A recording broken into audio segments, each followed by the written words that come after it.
세상은 전쟁과 다툼 또 싸움이 그치지를 않습니다. 우리나라도 이제 오래되면서 작년 말부터이긴 하지만 북한에서 계속 미사일을 쏘고 도발을 함으로 긴장이 이제 높아지고 있습니다.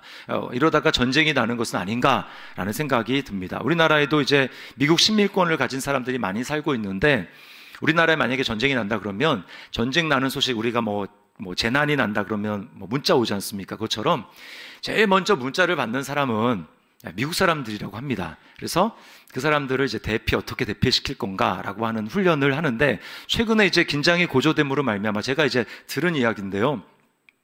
우리가 민방위 훈련하는 것처럼 전쟁이 일어났을 때 어떻게 할 건가라고 하는 이 예행 연습을 이제 문자로 받고 이렇게 진행했다, 이런 이야기를 제가 들었습니다. 자, 이런 전쟁이 비단 우리나라뿐만 아니고 이제 전쟁의 위협이요, 실제로 전쟁이 나고 있잖아요. 러시아와 우크라이나가 그렇고, 그리고 이스라엘이 지금 그런 전쟁의 위협 가운데 있습니다. 그런데요, 이 나라 간에만 전쟁이 있는 것이 아니라 이 다툼과 싸움이라고 하는 것은 멀리 있지 않습니다. 학교에 아이들이 싸우죠. 그래서 요즘에 그걸 해결하려고 학폭위가 점점 많이 열리고 있습니다. 제가 들어보니까 요즘에 이 변호사들이 이제 수입의 주된 수입원이 어디냐? 학교라고 합니다. 학교. 아이들끼리의 이 분쟁이 해결되지 않아서 변호사를 사야 되고, 그렇게 해서 이제 피해를 보지 않으려고 하는 이런 일들이 이렇게 정말 생기고 있습니다. 너무 안타까운 일이에요. 그런가 하면 가정은 어떻습니까? 부부끼리 다툼이 있고 싸움이 있습니다. 그래서 많은 가정이 깨어지고 부부가 이혼을 하는 일이 있고요. 이혼까지는 안 가지만 정서적인 별거 상태에 들어가서 감정의 교류도 없고 깊은 대화가 나누어지지 않는 그런 가정들이 너무나 많이 있습니다. 그런가 하면 부모와 자녀와의 관계도 마찬가지입니다. 골이 깊어서 이제 감정적으로 마음을 딱 닫고 필요한 이야기 외에는 하지 않는, 대화가 끊어진 그런 가정들이 의외로 많이 있습니다. 교회도 그렇지 않습니까? 사소한 오해로 시작된 이 불화 문제를 풀지 않고, 그래서 서로 얼굴을 보지 않고 정말 이렇게 피하려는 그러한 일들이 우리 가운데 종종 일어나고 있는 것이 사실입니다. 자, 그런데요, 하나님의 나라는 그럼 과연 어떨까? 하나님의 나라의 여러 가지 속성을 이야기할 수 있지만, 이 다툼과 전쟁이라는 측면에서 봤을 때 하나님의 나라는 그런 것이 없는 곳입니다. 화평한 곳, 평화가 있는 곳, 그것이 바로 하나님의 나라입니다. 그래서요, 구약에 이사야 선지자가 예언을, 제 환상을 보고 예언을 하는 것 가운데 하나님 나라의 그 화평스러운 모습을 이렇게 묘사를 하고 있어요. 이사야 11장 6절에서 9절 말씀인데요, 우리 같이 한번 읽어보겠습니다. 시작. 그때에 이리가 어린 양과 함께 살며 표범이 어린 염소와 함께 누우며 송아지와 어린 사자와 살진 짐승이 함께 있어 어린 아이에게 끌리며 암소와 곰이 함께 먹으며 그것들의 새끼가 함께 엎드리며 사자가 소처럼 풀을 먹을 것이며 젖 먹는 아이가 독사의 구멍에 장난하며 젖된 어린 아이가 독사의 굴에 손을 넣을 것이라. 현실에서는, 지금 우리가 살아가는 현실에서는 일어나지 않는 약육 강식의 이 먹고 먹히는 이 다툼이, 전쟁이 멈추어진 곳, 그것이 바로 하나님 나라라고 이야기를 합니다. 그리고 하나님 나라가 마지막 때 예수님이 오실 때 이게 완전히 이루어질 모습이긴 하지만요, 우리는 예수님을 믿음으로 말미암아 이미 하나님 나라 안에 들어와 있습니다. 여러분 믿습니까? 우리는 하나님 나라 안에 살아가는 거예요. 그러므로요, 우리에게 완전한 모습은 아니지만 이런 다툼과 전쟁이 멈춘 모습, 싸움이 멈춘 모습, 이것의 모습이 우리에게 보여져야 합니다. 이것은 어떻게 보여집니까? 용서함을 통해서 보여지는 거예요. 우리가 연약하기 때문에, 완전하지 않기 때문에 우리 안에 갈등이 있을 수 있습니다. 싸움이 있을 수가 있어요. 다툼이 있을 수가 있습니다. 그래서 더 중요한 건 뭡니까? 그럼에도 불구하고 우리가 그것을 용서하고 서로 용서를 구하고 용서의 주무로 말미암아 우리 안에 화평하게 하는 일들이 보여져야 된다는 거예요. 그게 하나님 나라의 백성으로 부름받은 성도의 모습이고, 그리고 이 땅에서 하나님 나라의 모습은 이렇다라고 하는 것을 보여주는 교회의 모습이라고 하는 것입니다. 여러분, 만약에 우리가 그리스도인이라고 말을 하지만 용서를 구하고 용서를 하는 모습이 우리 가운데 실제로 없다면 죄송하지만 우리는 우리가 그리스도인이라는 것을 증명할 길이 없어요. 우리는 그냥 매주 한 번씩 드리는 습관적인 예배를 참석하고 그냥 그 종교 의식만 행할 뿐이지 실제로 우리는 그리스도인이라는 것을 하나님 앞에 증명할 길이 없는 것입니다. 우리는 아직 완전함은 멀지만, 거리가 멀지만 계속해서 우리가 서로 용서하고 용서를 구함으로 말미암아 주님이 오시는 그날에 죄가 없어질 때, 이때까지 한 번도 그런 일을 하지 않다가 갑자기 그런 일이 일어나는 게 아닙니다. 여러분, 그런 일은 없어요. 우리 안에 그런 모습이 보여야 됩니다. 점점 더 많아져야 합니다. 그렇게 하는 삶을 우리가 살아가게 될 때 주님이 다시 오시는 그날에 그것들이 완전하게 이루어지는 것이지, 우리 안에 그런 모습들이 하나도 없는데 주님이 오시는 그날 우리가 한 번도 그렇게 삶을 살아가지 않는데 갑자기 이루어진다? 여러분, 그것은 거짓말입니다. 그런 일은 있을 수가 없어요. 어떻게 우리가 하나님 나라를 나타낼 수 있는 것은 바로 용서를 통해서 가능하다라고 하는 것입니다. 자, 우리가 첫 번째 살펴볼 것은요, 하나님 나라에 들어갈 사람은 누구냐? 그 사람은 바로 용서를 통해서 피스메이커로 살아가는 사람들이라는 것입니다. 성경은요, 그리스도인을 화평하게 하는 자라고 이야기를 합니다. 다른 말로 하면, 영어로 하면 피스메이커예요. 피스메이커. 그런 사람들이 하나님의 자녀로 인정을 받는다고 이야기를 합니다. 자, 마태복음 5장 9절 말씀을 우리 같이 한번 읽어보겠습니다. 시작. 화평하게 하는 자는 복이 있나니 그들이 하나님의 아들이라 일컬음을 받을 것이며. 네.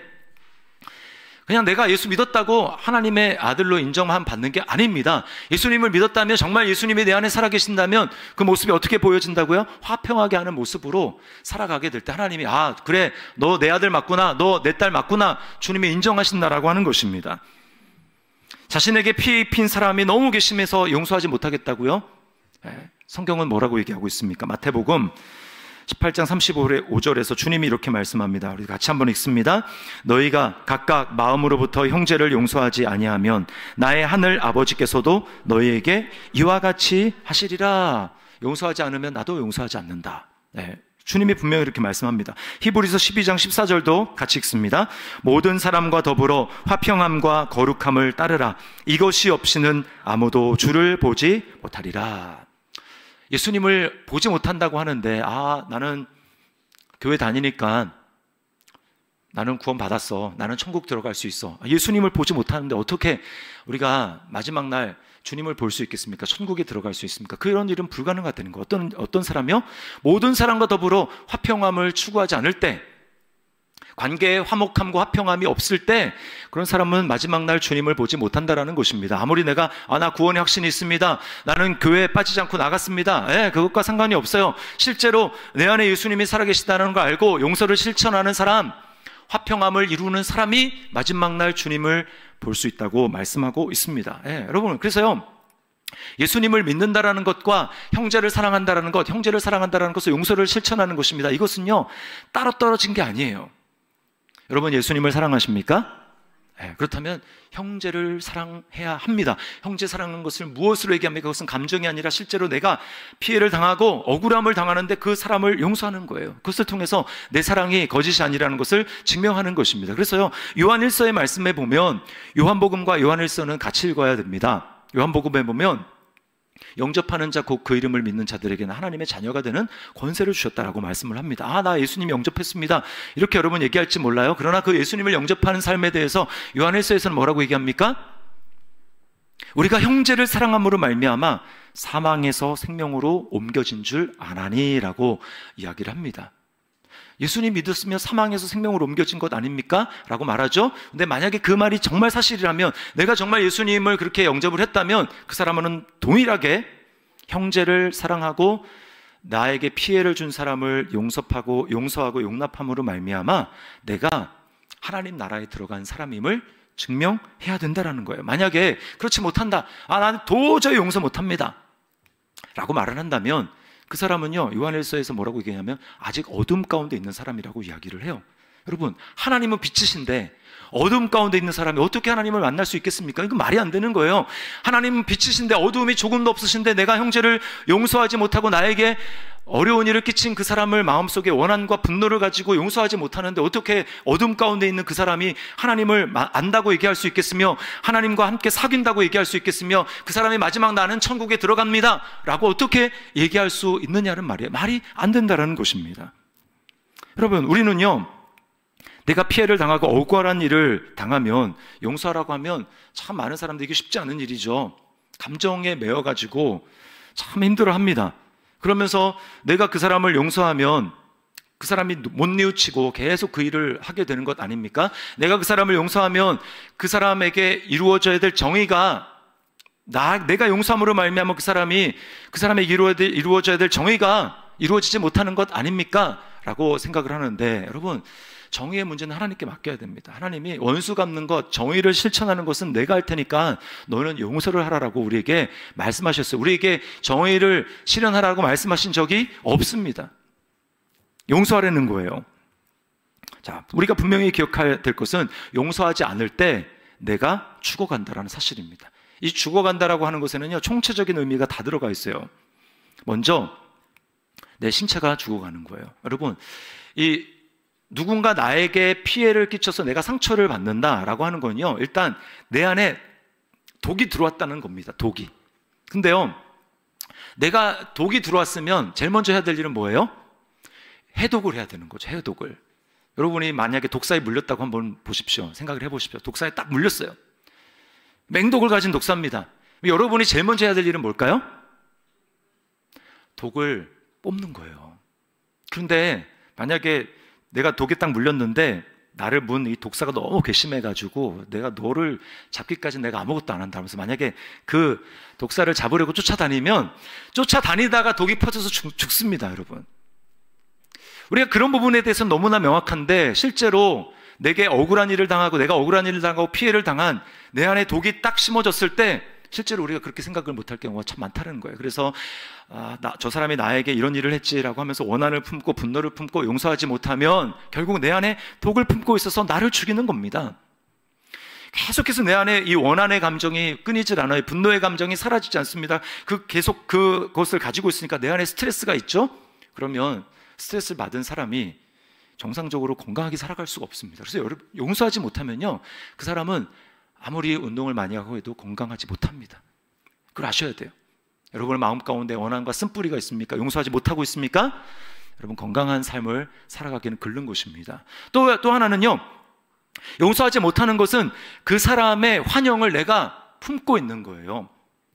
그 사람은 나에 대해서 전혀 생각도 하지 않고 행복하게 잘 살아갑니다. 그런데 나는 그 사람을 용서하지 못함으로 말미암아 그 사람이 한 일이 계속 떠올라요. 그 사람의 환영을 내 마음속에 품고 있는 것입니다. 그렇게 되면 어떤 일이 생기는 줄 아세요? 그 사람을 마음에 품으면 그 사람을 닮아갑니다. 너무 사랑하는 사람을 마음속에 품어도 그 사람을 닮아가지만 미워하는 사람을 마음에 품어도요, 그 사람을 닮아가요. 그래서 미워하면서 닮아간다라는 말이 있잖아요. 아버지가 너무 미워. 그 술 주정뱅이야. 또는 도박을 해. 또 바람을 피워요. 그 아버지 때문에 우리 집안의 가정이 파탄이 나고 화목하지 못한 것 때문에 그 아버지를 너무 미워합니다. 또 어머니가 그렇게 될 수도 있죠. 근데 그렇게 미워하는데 용서하지 못하면 내가 그 아버지를, 어머니를 미워하면서 또는 누군가 미워하면서 그 사람을 마음속에 품고 있기 때문에 그 사람을 닮아가게 되더라는 거예요. 여러분, 그러고 싶습니까? 그러고 싶은 사람 아무도 없을 거예요. 뿐만 아닙니다. 영적으로도 병이 들게 돼요. 왜요?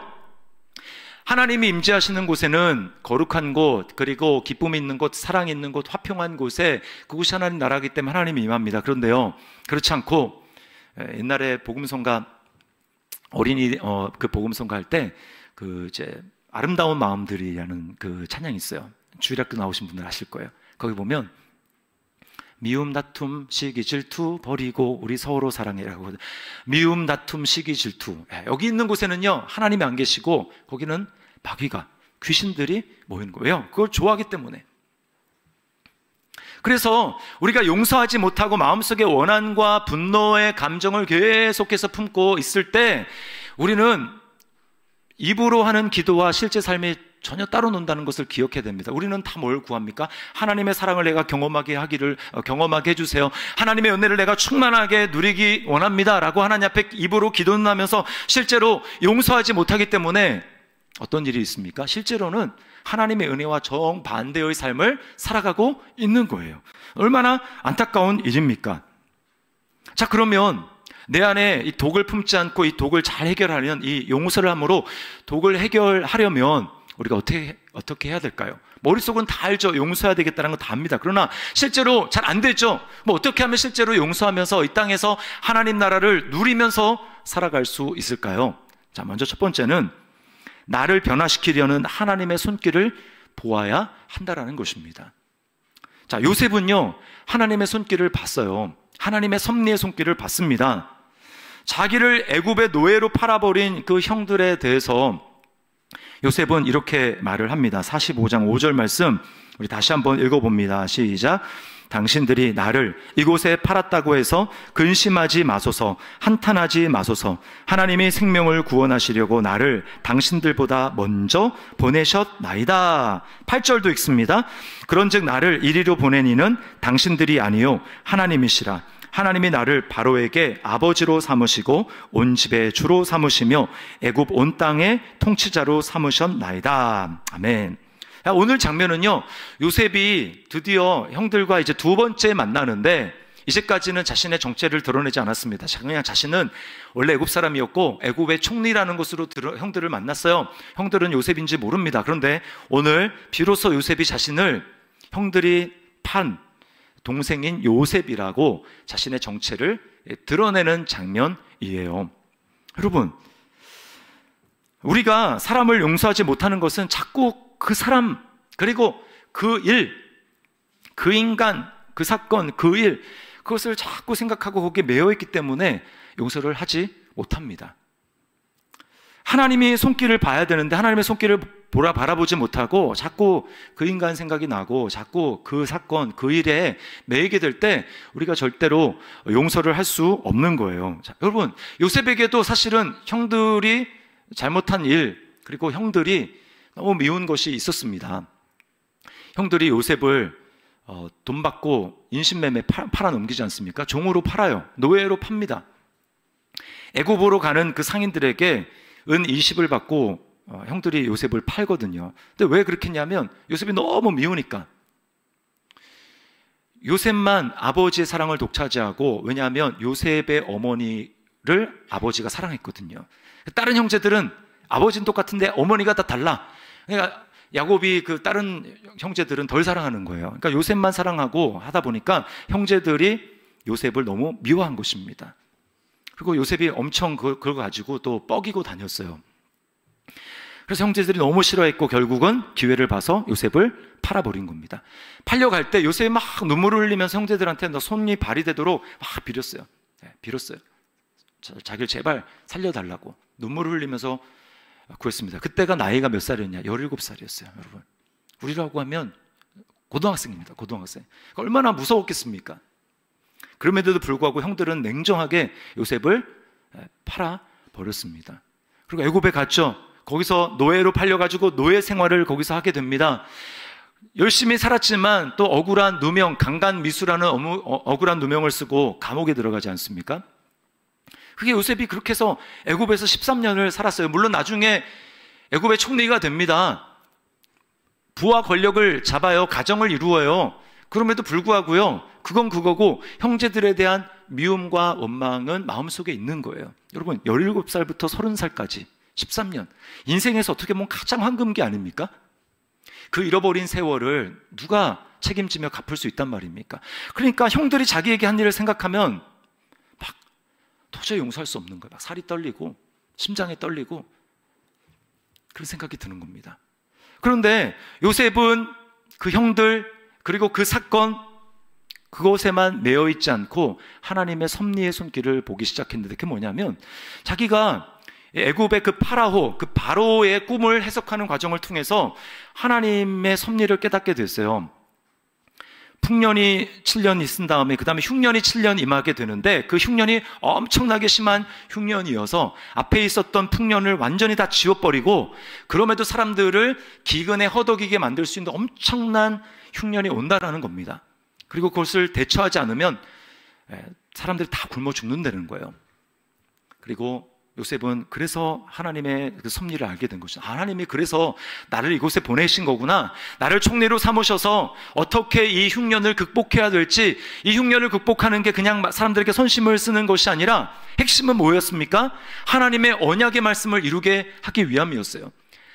증조부 아브라함에게 하나님이 주셨던 언약의 약속, 말씀 뭡니까? 내가 너의 자손들을 땅의 티끌같이, 그리고 하늘의 별과 같이 많게 할 것이다. 그리고 그들 자손에게 내가 이 땅을 너의 후손들에게 줄 것이다 라고 말한 그 하나님의 언약의 약속을 이루려면 굶어 죽으면 안 되잖아요.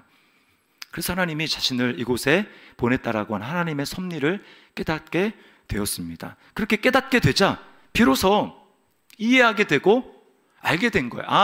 하나님이 형들의 시기심을 이용해서 나를 이곳에 보내신 거구나. 그러므로 진짜 나를 이곳에 보낸 것은 형들이 아니라 하나님이시구나 라고 하는 이 하나님의 섭리의 손길을 요셉이 보았다라는 것입니다. 이렇게 얘기하면 많은 분들은 저는 총리가 아니잖아요, 저는 총리가 될 게 아니잖아요, 그런데 왜 나에게 이런 어려움을 주신다는 말입니까? 이런 고통을 주신다는 말입니까? 라고 생각하실지 몰라요. 여러분, 그러나 우리가 그리스도 안에 있는 나의 신분을 한번 생각을 해보십시오. 요셉은 한낱 애굽의 총리로 끝났지만 저와 여러분은 어떤 사람입니까? 저와 여러분은 하나님 나라의, 예수 그리스도와 함께 하나님 나라의 자녀고, 그리고 하나님 나라의 상속자입니다. 여러분 믿습니까? 아멘 없는 사람들은 뭐죠? 그래서 우리가 얼마나 놀라운 존재인지 제가 주일학교 때 그 아이들한테 믿음의 자긍심을 심어주기 위해서 그 찬양, 주일학교 찬양이 있었어요. 주일학교 어렸을 때부터 신앙생활 했던 분들은 알지도 몰라요. 그 왕왕왕왕 이렇게 찬양하세요? 왕왕왕왕 나는 왕자다, 공공공공 나는 공주다, 하나님 나라에 나는 공주다, 내가 비록 어릴지라도 나는 나는 공주다, 내 앞을 막아서는 자 누구든지 물리치리라, 이 세상을 앞장서가는 나는 공주다.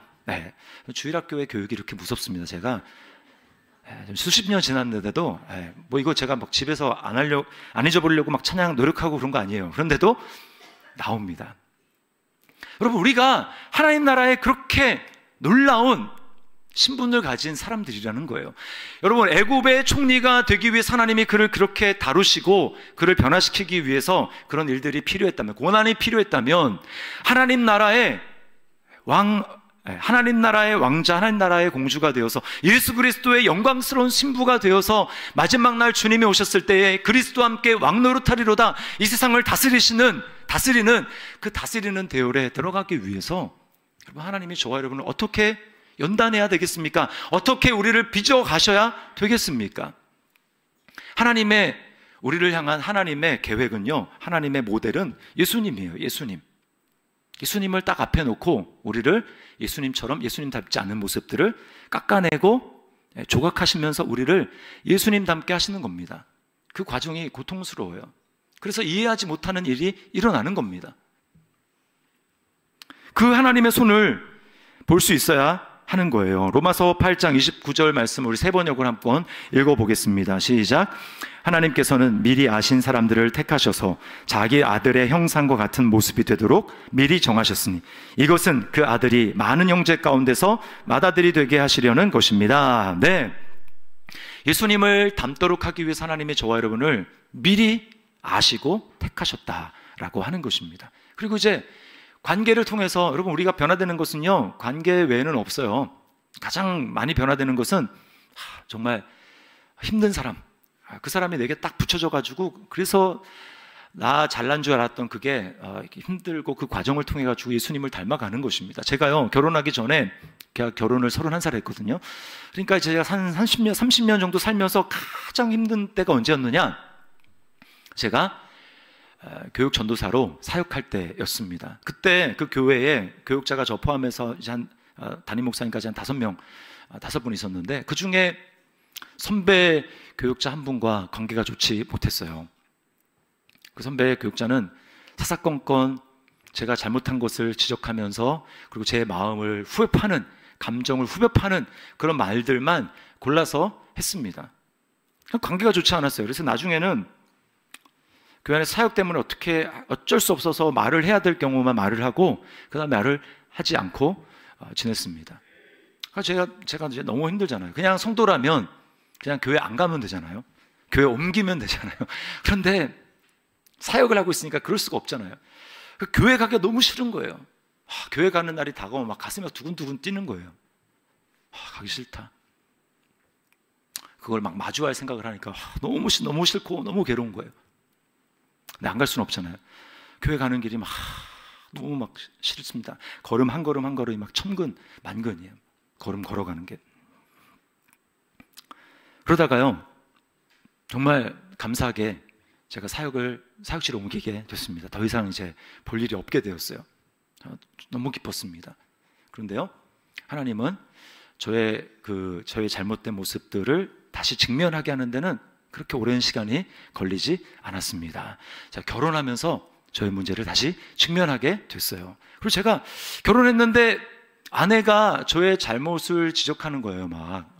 지적하면서 제가 그래서 막 깨달았습니다. 제 아내의 모습과 그 선배 교육자의 모습이 막 오버랩 되면서 아내의 모습 속에서 그 사람의 모습, 이거 많이 어디서 많이 보던 장면인데,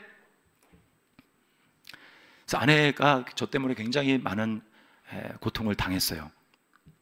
그래서 아내가 속았다. 아닌 줄 알았는데 속아서 결혼했다. 결혼하니까 이상한 사람이더라. 뭐 이런 얘기를 하는 것입니다. 제가 알았어요. 그 분이 생각이 나면서, 야, 아내가 이렇게 나에 대해서 반응을 했다면 그분도 똑같았을 거야 라고 하면서 제가 잘못한 부분들이 이제 막 떠오르기 시작했습니다. 여러분, 나의 인격을 빚기 위해서 하나님이 나에게 붙여준 스파링 상대, 버거운 스파링 상대였다라는 것을 비로소 깨닫게 되는 것입니다. 여러분, 그렇게 되니까 비로소 그분을 용서할 마음, 그 사람이 나에게 했던 그 말에 대해서 용서할 마음만 생겼을 뿐만 아니라 더 나아가서 내가 그분을 힘들게 했던 것에 대해서 용서를 구할 마음이 생기더라고요. 그래서 나중에요, 되게 우연한 기회에 길에서 마주쳤는데 그러면서 또 연락처 다시 주고받고 하면서 제가 용서를 구했습니다. 제가 용서를 했고 용서를 또 구했어요. 그러면서 관계가 회복이 되었습니다. 여러분, 그 환경, 그 사람, 그 인간, 그 사람이 내게 한 일, 거기에 집중하지 마십시오. 하나님의 섭리의 손길을 바라볼 수 있기를 주님의 이름으로 축원합니다. 그럴 때 비로소 용서할 수 있는 길이 열리기 시작하는 거예요. 그리고 두 번째는 나를 용서하시는 하나님의 사랑을 믿어야 합니다. 결국은요, 우리의 마음이 녹아지도록 만드는 것, 내 마음속에 엉켜진 이 단단하게 굳어진 이 마음을 녹아지게 만드는 것은 사랑이에요. 사랑. 요셉이 다 알았어요. 하나님 나를 이래서 이곳으로 보냈거나 하나님의 섭리를 알았어요. 하나님의 계획을 알았어요. 그러나 그 마음속에 응어러진 감정은 아직까지 남아 있었습니다. 그게 언제 풀리게 되는가? 언제 그것이 녹아져 내리면서 눈물을 흘리면서 형들에게 얼싸안고 이 화해가 이루어지는가? 그것은 바로 사랑을 경험할 때였습니다. 요셉은 형들로부터 버림을 받았잖아요. 그 상처가 있지 않습니까? 그래서 형들의 사랑을 확인하고 싶었던 거예요. 그래서 의도적으로 형들을 시험에 빠뜨립니다. 자, 의도적으로 같은 상황을 재현을 하는 거예요. 자기 동생이 왔습니다. 자기 동생 베냐민이 왔어요. 그 베냐민은 아버지가 사랑했던 라헬이라고 하는 같은 어머니 밑에서 태어난 자기 유일한 핏줄이고 동생입니다. 나머지 형들은 어머니가 다 달라요. 아버지는 똑같지만. 근데 이 베냐민은 자기랑 어머니가 똑같습니다. 아버지도 똑같고 자기의 진짜 골육인 거죠. 그 베냐민에게 의도적으로 베냐민의 가방에다가 자기가 가지고 있는 은잔을 넣고 결국 도둑으로 몰아서 그 베냐민을 인질로 삼습니다. 의도적으로 그렇게 만든 거예요. 그리고 이제 형들이 베냐민 내 동생에 대해서 어떻게 대하는가라고 하는 것을 22년 전에 자기가 팔려갈 때 똑같은 상황을, 비슷한 상황을 연출하면서 그때 내가 울면서 막 빌었지만 형들은 싸늘하게 거절하고 자신을 팔았던 그 상황을 재현하면서 이 베냐민을 인질로 잡고 형들이 어떻게 반응을 보이는가 보는 것입니다. 자, 그때 22년 전에는 죽이고자 했을 때 죽이지는 말고 우리 팔자라고 했던 그 형들의 중지를 변형해서 앞장 세웠던 그 사람이 바로 유다거든요. 이 유다가 22년이 지난 다음에 지금 요셉을 설득하고 있습니다. 뭐라고 설득하냐면,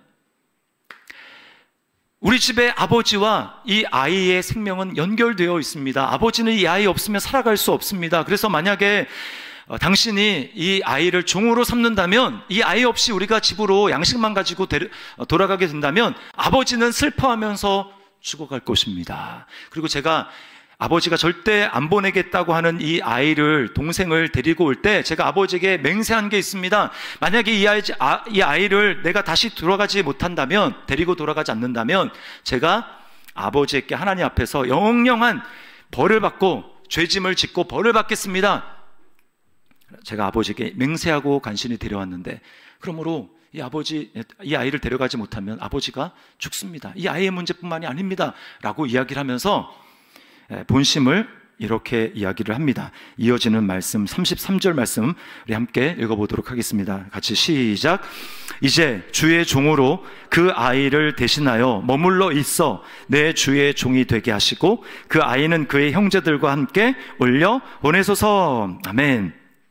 자, 여기 대신한다라고 하는 말은요, 창세기 22장에 보면 아브라함이 이삭을 번제로 바치라고 하는 하나님 말씀에 순종하거든요. 그때 아브라함이 진짜 자기 아들 이삭을 죽이려고 할 때 하나님이 아브라함아 그 아이에게 손을 대지 말아라 라고 하면서 죽이지 못하게 하고요, 아브라함으로 하여금 다른 곳을 보게 합니다. 다른 곳을 봤더니 거기에 안 보이던 수풀에 걸린 그 염소를 보게 됩니다. 그 염소를 잡아다가 번제를 드리거든요. 그때 대신하여라고 하는 말이 나오면 똑같은 말이에요. 그러니까 여기서 지금 유다가 동생 베냐민을 대신해서 종이 되겠다라고 하는 것은 그냥 인질로 있는다라는 정도가 아니고요, 내 생명을 이 아이를 위해서 내가 희생하겠습니다 라고 하는 뜻인 거예요. 여러분, 거기서 이 요셉이 마음이 완전히 녹아져 내리는 것입니다. 자기 동생에게 대하는 형의 생명을 불사하겠다라고 하는 그 동생을 향한 사랑의 모습에서 자기를 향한 하나님의 그 형의 사랑을 경험하게 되는 것입니다. 거기서 완전히 마음이 녹아져 내린 거예요. 여러분, 우리는 이 유다의 모습 속에서 예수 그리스도의 모습을 발견하게 됩니다. 사실은요, 유다는 어떻게 보면 자신의 생명을 이렇게 담보를 하는 것이 자신의 과거의 잘못을 씻는 그런 행위일 수 있어요. 왜? 과거에 자기가 잘못했으니까 이제 그것을 해결하기 위해서 내가 이렇게라도 해야지. 그러나 예수님을 보십시오. 우리는 하나님께 대해서 내가 스스로 하나님을 떠났고 하나님께 죄를 짓고 나의 죄로 인해서 우리는 죄의 종으로 팔렸습니다. 그래서 영원한 하나님의 진노를 받고 하나님의 심판을 받아서 우리는 다 지옥으로 갈 운명 아니었습니까? 그런데 내가 당해야 될 그곳에 예수님은 우리에게 잘못한 것이 아무것도 없어요. 예수님은 죄가 아무것도 없으신 분인데, 그 예수님은 훗날에 유다의 자손으로 태어나셔서 유다 지파의 자손으로 후손으로 오셔서, 예수님은 어떻습니까? 죄가 아무것도 없는 그 분이 우리를 대신해서 내가 받아야 될 저주를 대신해서 주님이 십자가에서 우리의 모든 저주를 받으셨습니다. 그래서 예수님이 저주를 다 받으셨기 때문에 우리는 이제는 하나님으로부터 축복을 받게 되는 거예요. 예수님이 나를 위해서 대신 십자가에서 죽으셨기 때문에 우리는 영원한 죽음이 아니라 이제는 영원한 생명을 받게 된 것을 여러분 믿으시기를 바랍니다. 이것이 예수님이 우리를 위해서 행하신 일입니다. 이런 놀라운 사랑을 우리가 받았어요. 저만 받았습니까? 우리 모두 받았어요. 여러분 믿습니까? 우리가 이런 사랑을 받았다고요. 이 사랑을 받았기 때문에, 이 사랑 때문에 여러분 우리는 용서할 수 있는 힘이 생기는 거예요. 누군가 나에게 대해서 잘못한 사람 있죠. 감정적으로는, 감정만 생각하면 우리는 용서할 수 없어요. 그러나 용서는 감정으로 하는 게 아니라 내가 그런 마음이 들어야, 용서할 마음이 들어야 용서하겠다라고 하는 것은 용서하지 않겠다는 것과 똑같습니다. 그런 마음 절대 안 들어요. 그러나 예수님을 생각하고 내가 예수님 안에 있고 전에는 절대로 흙이 눈에 들어가기 전까지는 용서 못해 라고 하던 그런 나는 이미 예수님과 함께 죽었어요, 십자가에. 그리고 나는 이미 예수님 안에 있습니다. 나를 사랑하시고 나를 위해서 내가 잘한 것은 아무것도 없지만, 내가 한 것은 아무것도 없지만, 내가 하나님의 마음을 아프게 하고 하나님께 불순종한 그때에 예수님은 나를 위해서 십자가를 져주신 그 놀라운 사랑을 보여주셨으니 그 사랑을 생각할 때 우리는 사랑할 수 있는 거예요. 주님이 나를 용서한 그 용서와 내가 나에게 잘못한 사람을 용서하는 것과는 비교할 수 없습니다.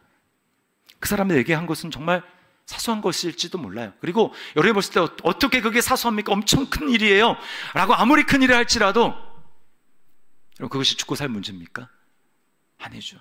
그러나 주님이 우리를 위해 행해 주신 일을 보십시오. 그러므로 하나님이 우리에게 너는 1만 달란트 탕감을 받았다라고 말씀을 하는 거예요. 그거는요, 셀 수가 없는 은혜입니다. 그러나 내게 아무리 잘못한 사람이라고 할지라도 그 사람이 내게 잘못한 것은 성경에 기껏해야 200데나리온, 300데나리온 잘못한 겁니다. 그러므로 주님이 나를 위해서 베풀어 주신 은혜와 사랑을 생각할 때 여러분, 용서 못할 사람이 없어요. 다 용서할 수 있습니다. 감정으로 하는 게 아니에요.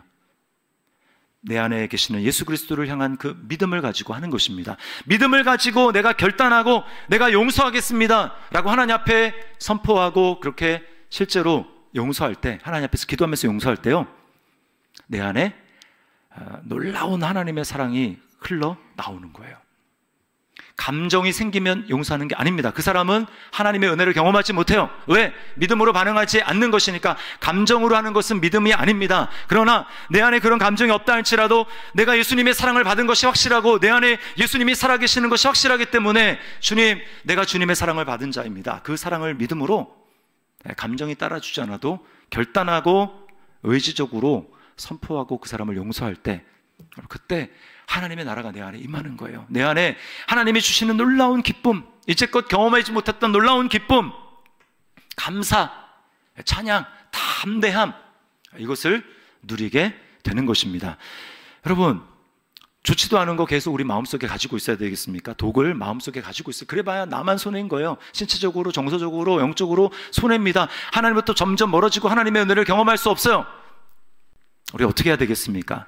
이미 우리는 주님의 사랑을 받은 사람이고, 그리고 믿음의 눈으로 하나님의 섭리의 손을 발견한 사람들이, 그래서 하나님이 저 사람을 붙여서 나에게 어려움을 주시는구나, 내 안에 이런 악한 것들, 예수님 닮지 못한 못된 것들 고치고 변화시키고 예수님 닮아가라고 일을 행하신 거구나 라고 하는 것을 여러분, 우리가 깨달을 수 있지 않겠습니까? 그리고 주님의 사랑을 누리면서 용서함으로 말미암아 이 땅에 세상은 다 서로 싸우고 원망하고 불평하고 다투는 전쟁에 있는 삶이지만, 예수님의 신부인 교회로 부름받은, 이 땅에 하나님 나라로 부름받은 저와 여러분들은 이렇게 용서하는 삶을 실천함으로 말미암아 실제로 이 땅 가운데 나를 통해 하나님 나라가 확장되고 하나님이 드러나시는, 예수님이 드러나시는 그런 삶을 살아가는, 우리가 하나님의 자녀됨을 증명하는 삶을 살아가는 저와 여러분의 삶이 될 수 있기를 주님의 이름으로 축원합니다. 우리 말씀을 기억하면서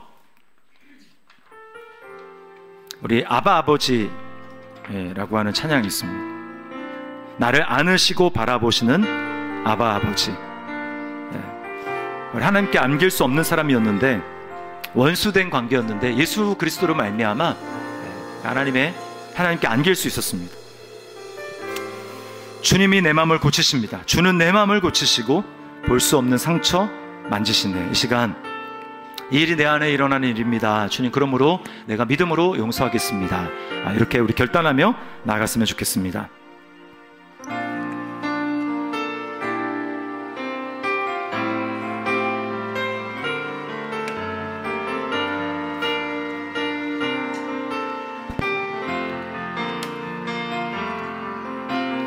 아바 아버지, 아바 아버지, 나를 안으시고 바라보시는 아바 아버지, 아바 아버지, 아바 아버지, 나를 나를 도우시고 힘주시는 다시 한번 고백할까요? 아바 아버지,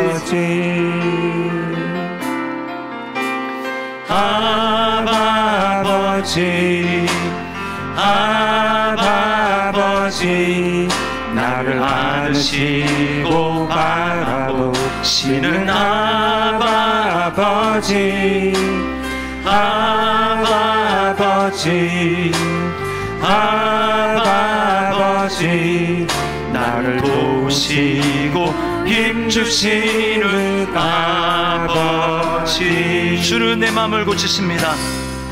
주는 내 마음을 고치시고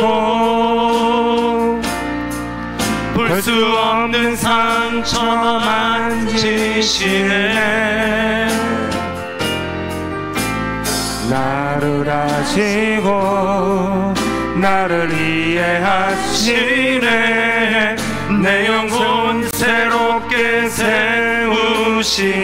주는 내 마음을 고치시고 주는 내 마음을 고치시고 아멘.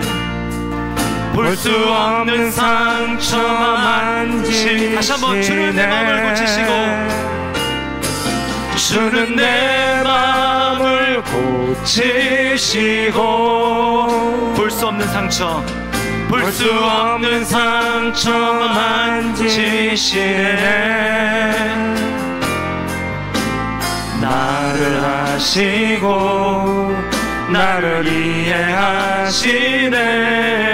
내 영혼 새롭게 세우시네. 우리 말씀을 기억하면서 기도했으면 좋겠어요. 여러분, 용서는요 그냥 나 잊었어, 그게 용서 아닙니다. 용서는 하나님 앞에서 실제로 행하는 것입니다. 예수님의 이름으로 실제로 행하는 것이 용서입니다. 오래돼서 더 이상 생각도 안 나요. 여러분, 그거 용서 아닙니다. 잊어버리는 것은 용서가 아니에요. 여러분, 이 시간 아직도 떠올리면 믿고 내가 지금 이렇게 살아가는 것은 그 인간 때문이다, 그 사건 때문이다 라고 하면서 놓지 못하고 있는 것이 있습니까? 독을 마음속에 품고 있는 것입니다. 하나님의 사랑을 누릴 수 없어요. 하나님 나라를 누릴 수 없어요. 용서해야 됩니다. 여러분의 마음에 상처를 주고 괴로움을 주고 아픔을 주고, 그래서 지금도 생각하면 다시 보고 싶지 않은 그 사람, 이 시간 믿음으로 주님 앞에서 용서하시기 바랍니다. 그것이 나를 위한 길입니다. 여러분을 빚으시고자 하는 하나님의 섭리의 손길을 보십시오. 믿음으로 바라보십시오. 또 이미 그 사람이 내게 한 잘못보다 엄청난 용서와 사랑을 내게 보여주신 그 하나님의 사랑을 기억하십시오. 믿음으로 받아들이는 것입니다. 느끼는 게 아니에요. 이미 그 일이 사실로 내게 일어났습니다. 다 믿음으로 우리가 용서해야 됩니다. 그럴 때 하나님 나라를 누리기 시작하는 거, 실제로. 주님, 이 시간 그 사람을 용서합니다. 내게서 떠나보냅니다. 내가 붙잡고 있지 않겠습니다. 이 시간 우리 조용한 마음으로, 또 하나님과 나 사이에서만 은밀하게 조용한 마음으로, 또 하나님께 실제로 우리 마음을 열면서 짧지만 우리 하나님 앞에 결단으로, 믿음으로 우리 용서하는 기도를 드리도록 하겠습니다. 기도하겠습니다.